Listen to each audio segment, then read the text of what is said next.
According to you and my brother, it's called borrowing.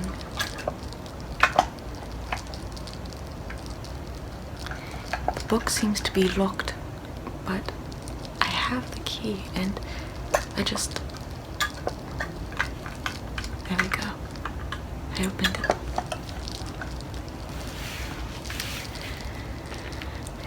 It is supposed to be gold. This isn't the book of the life. This is the book of the dead. No, it's perfectly alright to be reading this. I mean, what harm ever came from reading a book?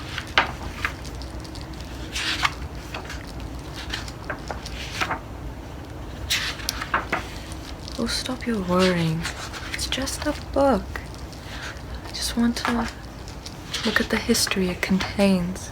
I mean, imagine it's been buried underneath that sand for thousands and thousands of years, only to be discovered now by us. I mean, who else can have the privilege of saying that we've discovered something so ancient? I mean, the people who buried it there, they're dead now, obviously, but they've been dead for thousands of years. It's as if we're part of history now. Don't you understand?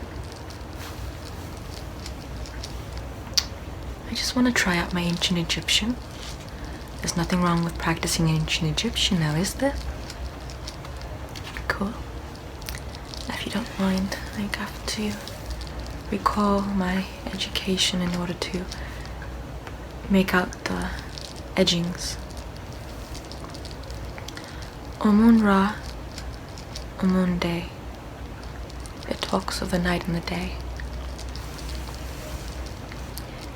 Sueya haram utupsanamepeti tuye imatin supin ita sui yatoe yatoe yatoe yatoe. Did you hear that? Here, I'll read it again. Maybe your ancient Egyptian will be better if I read it closer. Okay, so first it starts off with Amun Ra and Amun Day. And then it goes on to say Sueya Haram Utups Anambeti Betuye Imatin Sup Ita Sui Yatoe Yatoe Yatoe Yatoe.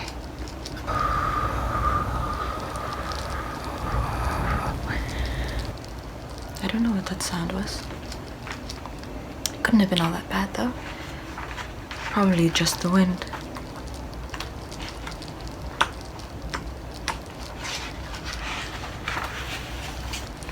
Look at these ancient Egyptian scrawlings though. Here, I'll show you some of my scrawlings. I've been practicing my penmanship in Egyptian because frankly it's been suffering and actually it's always been quite a weak subject with me. I can read it and I can write it, but my writing of it is quite subpar, to say the least.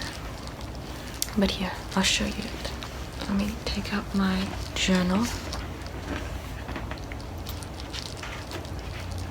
Ancient Egyptians wrote their letters and words based on the natural world that they could see.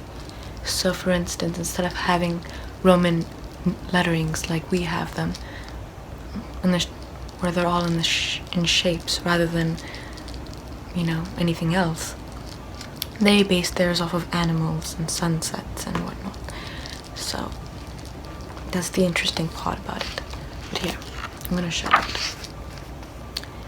A is a bird. B is I believe it was a rod or a staff. C is a bowl, and frankly this marking is quite frequent throughout the lettering, so it's quite easy to memorize these etchings. D, I can't even tell what D is considering my penmanship, but I do believe it's just another bowl. E is two feathers. which is also very common as well.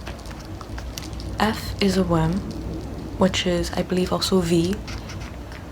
G is, I believe it's also a bulb or a lamp holder. I was gonna say a lampshade, but I think it's a lamp holder or a palace, in my opinion.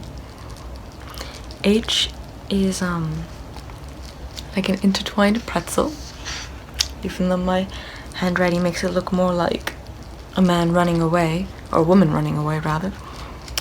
I is just one feather. F or J is a snake. K is the bowl. Again, this one's going to be repetitious, as I did say. L is a lion, which was quite curious to me. M is an owl. N is simply a zigzag. O, I'm actually not quite sure. I do believe it's a flower that's hanging like a water lily. Or not a water lily, another type of flower near the riverbanks, considering how the Nile was so important to them. They based all their gods and rituals around the Nile, considering how the Nile was what provided them with nutrients and whatnot. So it's quite fascinating to see how well they've done. And considering how, even though the methods of hygiene were highly questionable with their using feces in a majority of their herbal recipes to cure people, which is obviously highly frowned upon. The fact that they could make such durable paper, such as papyrus, and make inks and whatnot, and create such large pyramids, which, in all honesty, if it were to be, it can't be duplicated in today's time with the tools that they had at the time, because in our minds, it's just impossible. I mean, the way their minds worked, and considering how they didn't even have the brilliance of Isaac Newton or anyone who developed, or I believe it's also Aristotle who developed, arithmetic and the mathematics that are equipped to architects nowadays to develop buildings. The fact that they could actually build those pyramids with little to nothing else, except for barbaric and prehistoric tools, is quite a show of their intelligence and our own ignorance. But anyways, P, I believe, is simply another cup. I'm gonna simply assume what they are. Q, my education as an Egyptologist is failing me at the moment. I do not know why, but Q is a shoe. R is a frisbee. S is a sickle. T is a cartoon character's nose. U is another bird. V is another worm. W is another bird, which is ironic considering how it should be worm, but I'm translating it into English rather than what their perceptions of what words should, or what animals and what sounds should be making, animals' names and whatnot. Anyways, I'm digressing. X is another bowl. Y is two feathers again. Z, I believe, was a sunset, and Sh is just a little, or rather a long rectangle.